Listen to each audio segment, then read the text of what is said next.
الحمد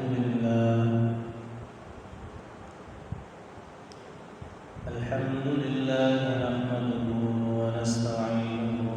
ونستغفره ونؤمن به ونتوكل عليه ونعوذ بالله من شرور أنفسنا ومن سيئات أعمالنا من يهده الله فلا مضل له ومن يضلل فلا هادي له ونشهد أن لا إله إلا الله وحده لا شريك له ونشهد أن سيدنا ونبينا ومولانا محمدا عبده ورسوله إن الله وملائكته يصلون على النبي يا أيها الذين آمنوا صلوا عليه وسلموا تسليما اللهم صل على سيدنا ومولانا محمد وعلى آل سيدنا ومولانا محمد وبارك وسلم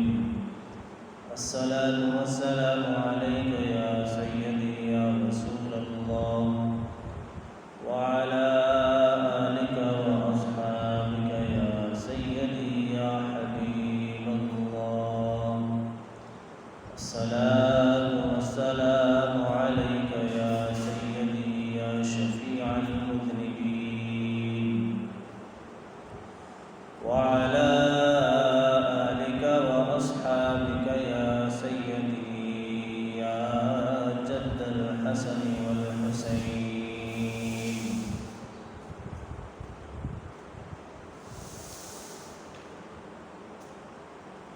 يا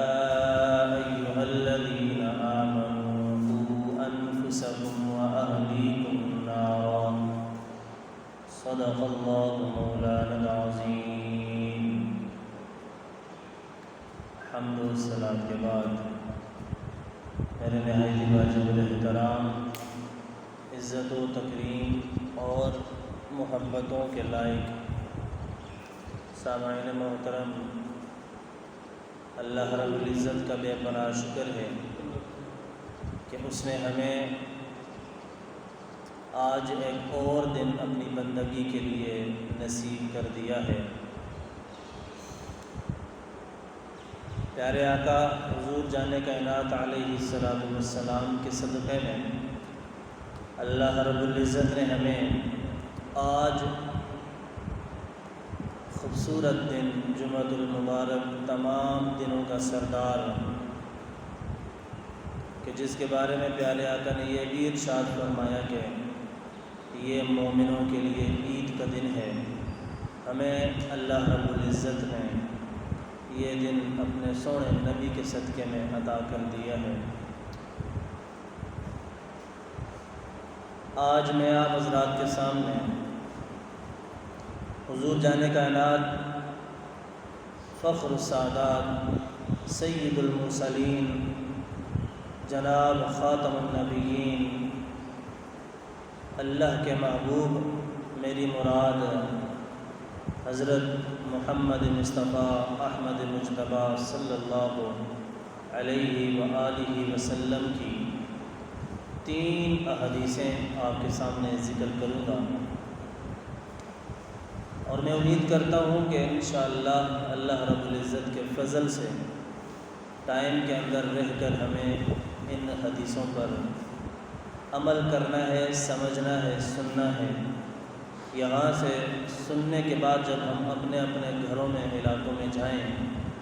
تو کم از کم ایک بندہ آپ اپنے ذہن میں رکھیں کہ ایک بندے کو میں نے یہ بات، ایک خوبصورت قول حضور جان کائنات علیہ السلام کا آگے تک پہنچانا ہے، اس ایک بندے کو بتانا ہے۔ ثواب جاریہ کی نیت سے اگر کوئی شخص نیت کرتا ہے کہ میں فلاں کام میرے مولا صرف تیری رضا کے لیے کر رہا ہوں، تو علم پھیلانا بھی ایک نیکی کا کام ہے اور ثواب جاریہ کی حیثیت رکھتا ہے۔ ثواب جاریہ وہ ایک ثواب ہمارے نبی کا فرمان ہے کہ جس کا ثواب کبھی منقطع نہیں ہوتا، کبھی کٹتا نہیں ہے۔ وہ انسان دنیا پر ہو یا نہ ہو، قبر میں بے شک چلا جائے، لیکن اس کے لیے وہ ثواب کبھی بھی ختم نہیں ہوتا۔ ثواب جاریہ کچھ اس طرح ہوا کرتا ہے۔ حضور جان کائنات علیہ السلام نے ارشاد فرمایا کہ اگر تم اپنے ماں باپ کے لیے کچھ کرنا چاہتے ہو تو پھر ان کے لیے کوئی ایسا ثواب جاریہ کر دو کہ جو ہمیشہ ہمیشہ ہمیشہ کے لیے اس کو ثواب پہنچتا رہے۔ سب سے بہترین ثواب جاریہ اس میں یہ ہے کہ آپ کسی صحیح العقیدہ سنی کسی ادارے میں جا کر کسی بچے کی کفالت لے لیں، اس کو کتابیں لے کر دے دیں، 8 سالوں کا کورس مکمل اس کو لے کر دے دیں، یا ایسا نہیں تو کم از کم حفظ کرنے والے بچے کو اچھے کاغذ والا قرآن پاک ہی خرید کر دے سکتے ہیں آپ۔ یہ وہ نیکی ہے کہ وہ قرآن جب تک وہ حافظ بننے کے لیے استعمال کرتا رہے گا، پڑھتا رہے گا، ایک وقت آئے گا کہ وہ حفظ کر کے مکمل کر لے گا، قرآن پاک کو ختم کر لے گا۔ وہ بچہ تو چلا جائے گا، جس نے قرآن لے کر دیا تھا وہ بھی مر کے چلا جائے گا اس دنیا سے، لیکن وہ بچہ جب تک پڑھتا رہے گا، جتنوں کو آگے پڑھائے گا، اور اس قرآن سے جو کوئی پڑھے گا اس مرنے والے کو ثواب اللہ تعالیٰ عطا فرماتا رہتا ہے۔ اور ایک صحابہ نے پوچھا تھا، صحابی نے کہ یا رسول اللہ میں اپنی والدہ کے لیے کچھ کرنا چاہتا ہوں، آپ بتائیں کہ میں کون سی ایسی نیکی کروں؟ تو اس وقت پھر حضور جان کائنات علیہ السلام نے اس صحابی سے عرض کیا، فرمایا کہ آپ اپنی والدہ کے نام کا ایک کنواں کھدوا دو مدینے کے راستے میں، کیونکہ یہاں پانی کی بہت زیادہ قلت ہے، تو آتے جاتے مسافروں کو اگر یہاں سے پانی میسر آ جائے پینے کے لیے یا وضو کے لیے تو تیری ماں کو ثواب پہنچتا رہے گا۔ تو آج بھی آپ اپنے گھروں کو یا اپنے گھروں کے باہر اپنے علاقوں میں کہیں وہ کولر لگے ہوئے آپ دیکھ سکتے ہیں کہ جن کی ٹوٹیاں باہر لگا دی جاتی ہیں کہ آنے جانے والا ایک شخص یہاں سے پانی پی لے، یا پھر آپ کسی کے گھر سے اگر پانی مانگتے ہیں پینے کے لیے تو کوئی بھی اس دنیا میں ایسا شخص نہیں کہ جس کے دل میں ایمان کی دولت ہے تو وہ آپ کو پانی سے انکار کرے۔ پانی ایک بہت بڑی نیکی ہے، ثواب جاریہ کی حیثیت میں ہے۔ بہرحال جو 3 حدیثیں میں آپ کی خدمت میں بیان کرنے لگا ہوں، ان میں حضور جان کائنات علیہ السلام نے قسم کھا کر فرمایا، حضور فرماتے ہیں کہ قسم ہے مجھے کہ وہ لوگ کبھی بھی کامیاب نہیں ہو سکتے کہ جن میں یہ 3 کام پائے جائیں۔ نمبر 1 وہ کام کون سا ہے کہ ایک وہ شخص کہ جو ثواب جاریہ کے لیے یا پھر ویسے ہی ثواب حاصل کرنے کے لیے صدقہ ادا کرے۔ پیارے آقا فرماتے ہیں کہ جب کوئی صدقہ ادا کرتا ہے تو اللہ رب العزت کی یہ شان ہی نہیں کہ اللہ کے راستے میں دیا ہوا پیسہ یا دیا ہوا مال اللہ تعالیٰ اس میں کمی پیدا کر دے۔ پیارے آقا فرماتے ہیں کہ قسم ہے کہ اللہ تعالیٰ اس کے مال میں کبھی کمی نہیں کرتا۔ صدقہ ادا کرنے کے بارے میں پیارے آقا نے یہ بھی ارشاد فرمایا کہ صدقہ وہ عظیم عبادت ہے، اللہ کی بارگاہ میں وہ مقبول اور قبول ہو جانے والی عبادت ہے کہ دنیا میں آپ جس بھی مصیبت میں مبتلا ہو، جس بھی بیماری میں آپ مبتلا ہو، سوائے موت کے حضور فرماتے ہیں کہ ہر بیماری ہر مصیبت سے نجات دلاتا ہے۔ اگر آپ کی تقدیر اس بات پر اٹل ہو چکی ہے کہ آپ نے آج کے دن فلاں تاریخ یا فلاں دن فلاں ٹائم میں مر جانا ہے، اور آپ کہتے ہیں کہ میں صدقہ دے کر اپنی موت کو ٹال دوں، تو حضور فرماتے ہیں کہ موت نہیں ٹلتی، باقی جو ٹلوانا چاہو اللہ تعالیٰ سے وہ ٹل سکتا ہے۔ اور یہ بھی ضروری نہیں کہ آپ لاکھوں کروڑوں روپیہ صدقہ ادا کریں، آپ 1 روپیہ بھی اگر کسی کو دے دیں تو اللہ تعالیٰ تو دل کے حالات جانتا ہے، نیتیں جانتا ہے۔ دوسرا شخص وہ کہ جس پر کوئی ظلم کر دے، ظلم بہت سی حیثیت میں ہے، آپ کسی بھی ایک چیپٹر کو کھولیں کہ اس حیثیت کے ساتھ، اس طریقے کے ساتھ لوگوں کے ساتھ ظلم ہوتا ہے، یا پھر زمینوں کے حساب میں ظلم ہوتا ہے، رشتہ داروں کے حوالے سے ظلم ہوتا ہے، کاروباری حوالے سے ظلم ہوتا ہے، امیر غریب کے حوالے سے ظلم ہوتا ہے، امام خطابت یا کوئی خطیب یا کوئی گلی کا چپڑاسی ہو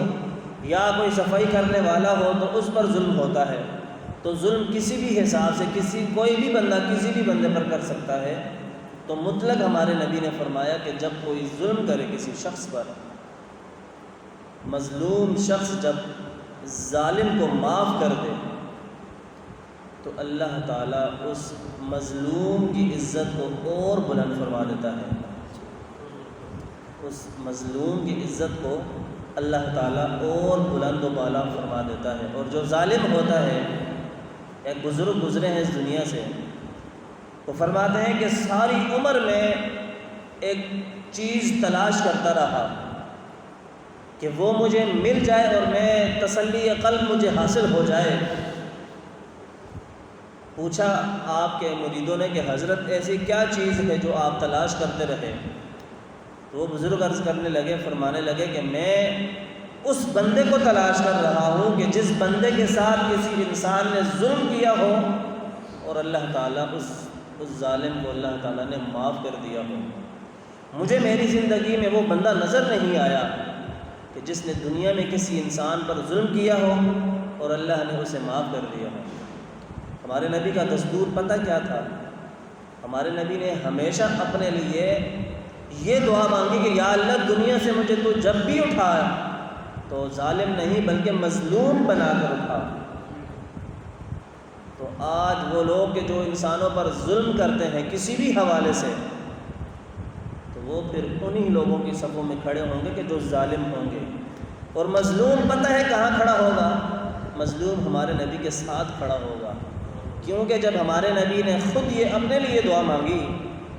کہ یا اللہ مجھے ظالم بنا کر نہ اٹھانا بلکہ مجھے مظلوم بنا کر اس دنیا سے اٹھانا، تو پھر ہر انسان اس بات کا یہ فیصلہ کر سکتا ہے کہ اس کا انجام ظالموں کے ساتھ ہونے والا ہے یا مظلوموں کے ساتھ ہونے والا ہے۔ تیسرا وہ شخص کہ جو بلا وجہ بلا ضرورت لوگوں سے سوال کرتا پھرے، سوال مجھے تھوڑے سے پیسے دے دو، مجھے ادھار دے دو، بلا وجہ بلا ضرورت۔ کچھ لوگوں کی یہ عادت بن جاتی ہے، یا تو وہ ادھار کے نام پر مانگتے ہیں یا وہ ویسے مانگتے ہیں لوگوں سے،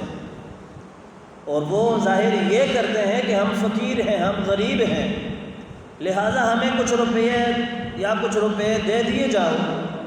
تاکہ ہم اپنا گزارا کر لیں۔ تو ہمارے نبی ارشاد فرماتے ہیں کہ اس فقیر کو اللہ تعالیٰ لوگوں کی نظروں میں اور پوری کائنات کی نظر میں اور فقیر بنا دیتا ہے۔ جو اپنا ظاہر جتنا لوگوں کے سامنے فقیر بنا کر ظاہر کرتا ہے، اللہ تعالیٰ اس کو اور زیادہ فقیر بنا دیتا ہے۔ یہ ایک حدیث ہم نے سنی۔ دوسری حدیث کے بارے میں ہمارے نبی نے ارشاد فرمایا، تین کے اسٹیپ بنے ہوئے ہیں، تین لوگوں کے متعلق ہمارے نبی نے ارشاد فرمایا۔ حضور علیہ الصلوۃ والسلام کی حدیث کا مفہوم ہے، آپ فرماتے ہیں کہ 3 قسم کے معاملات میں کبھی بھی ہنسی مذاق نہ کرو۔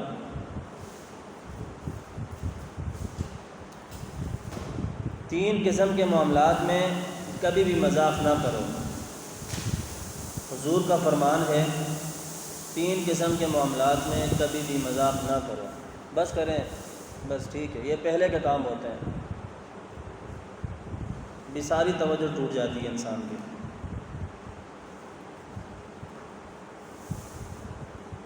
ہم ہم لوگ پہلے گھر میں بیٹھے رہتے ہیں، جب اینڈ ہوتا ہے تو پھر چٹائیاں مٹائیاں سیدھے کرنی ہمیں یاد آتی ہیں۔ ہمارے نبی نے فرمایا، توجہ میری طرف رکھیں، الصلاۃ والسلام علیک یا سیدی یا رسول اللہ وعلی آلک و اصحابک یا سیدی یا حبیب اللہ۔ ہمارے نبی نے فرمایا کہ 3 قسم کے معاملات میں کبھی بھی ہنسی مذاق نہ کرو۔ یا رسول اللہ ہم ان پڑھ ہیں، جاہل ہیں، بتائیں کون سے معاملات ایسے ہیں کہ جن کے معاملے میں ہم مذاق نہ کریں، ہنسی مذاق نہ کریں؟ تو پہلی بات ہمارے نبی نے ارشاد فرمائی کہ پہلی بات یہ ہے کہ طلاق کے معاملے میں کبھی بھی مذاق نہ کرو۔ طلاق کے معاملے میں کبھی بھی تم اپنی بیوی سے یا اپنے دوستوں سے مذاق نہ کرو۔ کیا آپ اس گاؤں کے ان لوگوں کو نہیں جانتے کہ جو طلاق یافتہ بیویوں کو اپنے گھروں میں رکھ کر بیٹھے ہوئے ہیں؟ کیا آپ ان لوگوں کو نہیں جانتے کہ جو ایک دوسرے کے ساتھ یہ شرط لگاتے ہیں کہ اگر میں ہار گیا تو میں بیوی کو طلاق دے دوں گا، درا حال ہے کہ بیوی کو معلوم ہی نہیں ہوتا؟ پھر ہم لوگ یہ شکایت کرتے ہیں کہ اللہ پتہ نہیں کیوں ہماری دعائیں قبول نہیں ہوتی، پتہ نہیں ہمارے رزق میں برکت کیوں نہیں ہوتی، پتہ نہیں ہمیں صحت کیوں نہیں نصیب ہوتی، پتہ نہیں ہمیں حکمران اچھے کیوں نہیں ملتے۔ تو پھر بات یہ ہے کہ جس طرح کے ہمارے معاملات ہوتے ہیں اسی طرح ہمیں حکمران اور اسی طرح ہمیں لوگ بھی نصیب ہوتے ہیں۔ تو بات یہ ہے کہ حضور نے فرمایا کہ طلاق کے معاملے میں کبھی بھی ایک دوسرے کے ساتھ ہنسی مذاق نہ کرو۔ جن لوگوں کو بھی آپ جانتے ہیں اور آپ نہ بول کر چپ رہے کرو، اس آپ خدا کو خوف نہیں دے اسی کی آقا اسا، یہ جو کہہ کر بات کو ٹال دیتے ہیں نا، وقت گزار دیتے ہیں، کل کو آپ کا گروان بھی پکڑا جا سکتا ہے کہ تجھے معلوم تھا کہ وہ فلاں گھر والا طلاق کے باوجود اپنی اس بیوی کے ساتھ جو اب اس کی بیوی نہیں رہی اسی کے ساتھ وہ رہ رہا اور نہ جانے کتنے بچے بھی اس نے پیدا کر لیے، اور اسی گاؤں میں حضرت یہ گاؤں کوئی آسمان سے نہیں اترا، سب لوگوں کو آپ جانتے ہیں، اور پھر آپ انہی لوگوں کے ساتھ لین دین بھی کر رہے ہیں، سارے معاملات ہو رہے ہیں۔ آپ کے رشتہ داروں میں سے کتنے ایسے ہوں گے اور بیوقوف قسم کے ان پڑھ جاہل کہ جو اپنی بیوی کو طلاق تو نہیں دیتے لیکن ایسے الفاظ استعمال کر دیتے ہیں کہ جن الفاظوں سے ان کی بیوی ہمیشہ کے لیے فارغ ہو جاتی ہے اور وہ بیچارے مزے سے اپنی زندگی گزار رہے ہوتے ہیں۔ فرض کریں کچھ جملے میں آپ کے سامنے رکھ دیتا ہوں، فارغ ہے تو میرے کو دفع ہو جا، نکل جا میری زندگی سے، آئندہ تو میرے پاس نہیں آنا، تیرا میرے سے کوئی رشتہ نہیں، دفع ہو جا، اپنے ماں کے گھر جا کر رہے۔ کچھ جملے ان میں ایسے جملے ہیں کہ اگر آپ کی طلاق نیت کی ہوگی تو آپ کی بیوی فارغ ہے، اور کچھ جملے ایسے ہیں کہ آپ کی نیت بے شک طلاق کی نہ ہو لیکن طلاق بیوی کو ہو جاتی ہے، اور خدا کی قسم اٹھا کر کہتا ہوں ممبر پر ان لوگوں کو مسئلے نہیں پتہ اور پوچھتے بھی نہیں ہیں بیچارے، کتنے انہوں نے اپنے بچے حرام کے پیدا کیے ہوئے ہیں۔ حدیث شریف میں آتا ہے اور شریعت میں آتا ہے کہ عورت کی آواز بھی عورت ہے، کہ کوئی غیر مرد غیر عورت کی آواز بھی نہ سنے۔ تو جو عورت آپ کے نکاح میں ہی نہیں ہے تو آپ اس کے ساتھ کیسے رہ سکتے ہو؟ بہرحال ہم مولویوں کا کام ہے صرف آپ لوگوں تک آواز پہنچانا، آگے آپ لوگوں کی مرضی ہے، عمل کریں گے تو کامیابی ہے، نہیں کریں گے تو قبر، حشر، دوزخ، جنت تو اللہ نے بنائی ہے، لگ پتہ جائے گا سب کو۔ دوسرا، نکاح کے معاملے میں کبھی بھی مذاق نہ کرو ایک دوسرے کے ساتھ۔ کتنے نوجوان آج کل کے بیہودہ قسم کی مذاق کرتے ہیں کہ میرے اور میری فلاں کے نکاح کا گواہ صرف اور صرف خدا کی ذات ہے، یا پھر وہ مذاقوں کے ساتھ ہوتے ہیں معاملات کہ میں تیرے سے نکاح پڑھتا ہوں۔ نکاح کے معاملے میں کبھی بھی کسی کے ساتھ مذاق نہ کرو۔ تیسری بات کہ طلاق دینے کے بعد رجوع کے معاملے میں مذاق نہ کرو۔ رجوع کس طرح کیا جاتا ہے اور رجوع کتنی طلاقوں کے بعد کیا جاتا ہے اور رجوع کس طلاق کے بعد کیا جاتا ہے، توجہ میری طرف رکھیں، رجوع کس طلاق کے بعد کیا جاتا ہے، بیچارے لوگوں کو یہ بھی نہیں معلوم۔ اور طلاق دینا، کون سی طلاق دینا سنت ہے، بدعت ہے، حرام ہے، لوگوں کو یہ بھی نہیں پتہ۔ ہم ان مسئلوں میں نہیں پڑھیں گے، آپ سب سمجھدار ہیں کہ کتنے لوگ۔ بہرحال اگلی حدیث کو ہم جاتے ہیں، ابھی ہمارے پاس ٹائم ہی نہیں، آپ لوگ ابھی ہیں، میرے پاس باتیں ابھی اور بھی ہیں۔ 3 قسم کے افراد کے متعلق ہمارے نبی نے فرمایا کہ کبھی بھی اس کی قیامت کے دن عبادت قبول نہیں ہوگی۔ پہلا شخص وہ ہے، میں باتوں کو شارٹ کر رہا ہوں، پہلا شخص وہ کہ جو ماں باپ کا نافرمان ہو۔ اب اس پر جتنا بھی کلام کرے، 4 ہفتے بھی میں لگا سکتا ہوں، 4 جمعے بھی اس پر، کہ ماں باپ کا فرما بردار اور ماں باپ کا نافرمان شخص کون ہے، کتنے لوگ آپ دوستوں میں، آپ کے علاقے میں ہیں۔ دوسری چیز، احسان کر کے احسان جتلانے والا شخص۔ آپ نے کسی کے ساتھ نیکی کر دی، آپ پھر اس شخص کو یاد دلائیں، یاد نہیں ہے تیرے فلاں موقع پر میں نے تیری مدد کی تھی، یاد نہیں ہے تجھے فلاں موقع پر تجھے پیسے ضرورت تھے تو میں نے تیری مدد کی تھی، میں نے تجھے دیے تھے، اور بھائی تو نے نیکی کر دی ہے تو اب لوگوں کے سامنے بیان کیوں کر رہا ہے؟ تو احسان کرنے کے بعد احسان جتلانے والے کی عبادت کل بروز قیامت کبھی بھی قبول اللہ تعالیٰ نہیں فرمائے گا۔ پہلا شخص ماں باپ کا نافرمان، دوسرا شخص احسان جتلانے والے کی عبادت قبول نہیں ہوگی، تیسرا شخص تقدیر کا انکار کرنے والا۔ تقدیر 3 قسم کی ہوتی ہے، جس میں سب سے باہری تقدیر مبرم ہوتی ہے، اس کا انکار کرنے والا شخص جو تقدیروں کا انکار کرے۔ کراچی میں جو لوگ جانتے ہیں کراچی کے سڑکوں کو، گلی محلوں کو، وہاں اکثر لکھا دیکھا جا سکتا ہے کہ آپ کی تقدیر بدل دے گا، یہ جملہ آپ کی تقدیروں کو بدل کر رکھ دے گا فلاں فلاں بابا تو بنگالی بابا۔ بہرحال کہ کچھ لوگ اس دنیا میں ایسے بھی ہیں کہ جو تقدیر کا انکار کرتے ہیں۔ ہمارے نبی نے فرمایا کہ جو تقدیر کا انکار کرے گا اس کی بھی کوئی عبادت اللہ کی بارگاہ میں قبول نہیں ہوگی۔ اللہ تعالی ہم سب کا حامی و ناصر ہو، وما علینا الا البلاغ المبین۔ اب میں اور کچھ بھی نہیں کر سکتا، میں مجبور ہوں۔ آپ لوگ